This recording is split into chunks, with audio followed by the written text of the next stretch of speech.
என் நண்பர் ஒருத்தர் கேட்டாரு, "அண்ணன் சீமான் செய்தியாளர் சந்திப்பின் போது பல ஊடகங்கள் நெறைய மைக்க கொண்டு வந்து நீட்டுறாங்க. ஆனா எந்த ஒரு செய்தியுமே ஊடக தொலைக்காட்சிகள்ல ஒளிபரப்பு செய்ய மாட்றாங்க. அத பத்தி உங்களுக்கு ஏதாவது தெரியுமா?" அப்படின்னு கேட்டாரு.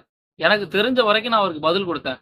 அத ஒரு சிறிய விளக்கமா உங்ககிட்ட சொல்றேன். உங்களுக்கு ஏதும் தெரிந்தாலோ, இல்ல தவறுதலா எதுவும் இருந்தாலோ அத கமெண்ட்ல சொல்லுங்க. தமிழகத்தில் இருக்கக்கூடிய பல ஊடகங்கள் யாருடையது? அப்படின்னு நம்ம கவனிக்கணும். அதுல பல ஆட்சி அதிகாரத்தில் இருந்த திராவிட கட்சிகளோடது. இவர்கள் தமிழ் தேசியம் பேசும் ஒரு நபரை தன்னுடைய ஊடகத்தில் எப்படி ஒளிபரப்பு செய்வார்கள் அப்படின்னு நாம சிந்திக்கணும். அப்புறம் ஏன் இந்த ஊடகங்கள் செய்தியாளர் சந்திப்பு நடத்துறாங்க?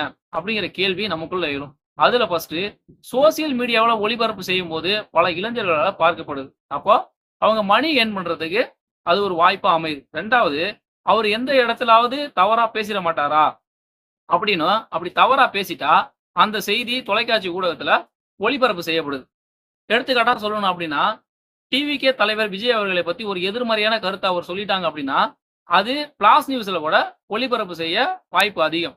அப்போ ஆக்கப்பூர்வமா பேசக்கூடிய கருத்துக்கள் ஏன் ஒளிபரப்பு செய்யப்பட மாட்டுது அப்படிங்கிறத நம்ம புரிஞ்சுக்கணும். ஒளிபரப்பு செய்தால் என்ன ஆகும்? அது அனைத்து மக்களுக்கும் சென்றடைவதற்கு ஏதுவா அமைஞ்சிரும். இப்ப நான் சொல்றதிலேயே உங்களுக்கு ஏதாவது முரண்பாடு இருந்துச்சு அப்படின்னா, இத மட்டும் நீங்க ஒரே ஒரு நிமிஷம் சிந்திச்சு பாருங்க. பெரும்பாலான தமிழக மக்களின் வாழ்க்கை முறை மாற்றி அமைக்கப்பட்டதா? அனைத்து பள்ளிகள் மற்றும் மருத்துவமனைகள் தரம் உயர்த்தப்பட்டதா? தரமான சாலைகள் இங்கு உள்ளதா? பெரும்பாலான மக்களுக்கு வேலைவாய்ப்புகள் உருவாக்கப்பட்டதா? ஊழல், லஞ்சம் இல்லாத நிலை இங்கு உள்ளதா? அதிகாரத்தில் இருப்பவர்கள் நேர்மையாக தான் செயல்படுறாங்களா? தமிழக மக்கள் இதுவரை போராட்ட காலங்களை சந்திச்சதே இல்லையா? அப்படின்னு நாம சிந்திக்கணும். அப்போ ஆட்சி அதிகாரத்தில் இருக்கக்கூடியவர்கள் அண்ணன் சீமான் பேசக்கூடிய ஆக்கப்பூர்வமான கருத்துக்களை எப்படி தன்னுடைய ஊடக தொலைக்காட்சியில் ஒளிபரப்பு செய்வாங்க அப்படின்னு நாம சிந்திக்க வேண்டிய நிலையில தான் உள்ளோம். அதுக்காக அண்ணன் சீமானுக்கும் நாம் தமிழர் கட்சிக்கும் ஆதரவு தெரிவிக்கணும் அப்படின்னு நான் சொல்லல.